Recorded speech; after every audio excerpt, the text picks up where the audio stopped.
Next up in our salad series is a vegetable antipasto. We're going to start with the sauce for the vegetables to simmer in. 1/8 cup of olive oil. 1/8 cup of lemon juice. About a teaspoon of oregano. About half a teaspoon of horseradish.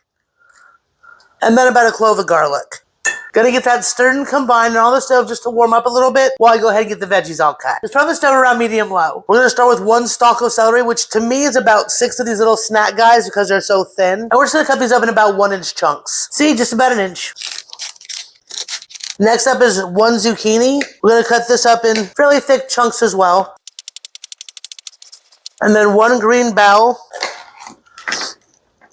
The easiest way to cut bells is to cut off their top and their little nubby bottoms and then make a slit down the side.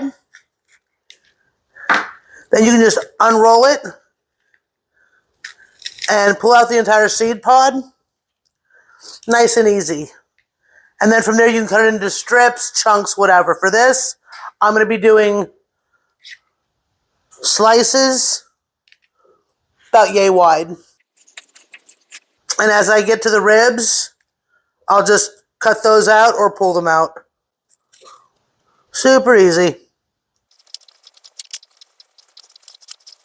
And hint, if you have a dog, they're allowed to have bell pepper. Mine loves it. And then lastly, 4 ounces of pepperoncinis. Now we'll let that simmer about 12 minutes to get those veggies nice and tender. While that's stewing, let's have a quick discussion about antipasti. Antipasti is an Italian hors d'oeuvre. You'll hear antipasto, which is singular, 1 meat, 1 vegetable. Antipasti, plural, numerous items on platters. Antipasta, no. That's actually people mishearing the word or thinking pasta and just throwing it in there, but it's not antipasta. It's antipasto, antipasti. Anti meaning before, pasto meaning food or meal. It's meant to get the appetite going, and it's a complete mishmash of stuff. Cured meats such as salami, sopressata, cheeses like mozz and provolone, olives, marinated vegetables such as pepperoncini, roasted red pepper, artichoke hearts, breads and crackers such as focaccia, other things such as peppers, anchovies, and pickled vegetables. But it really is just a mishmash of things you want to put on platters to get the appetite going. So have fun with it. Get creative.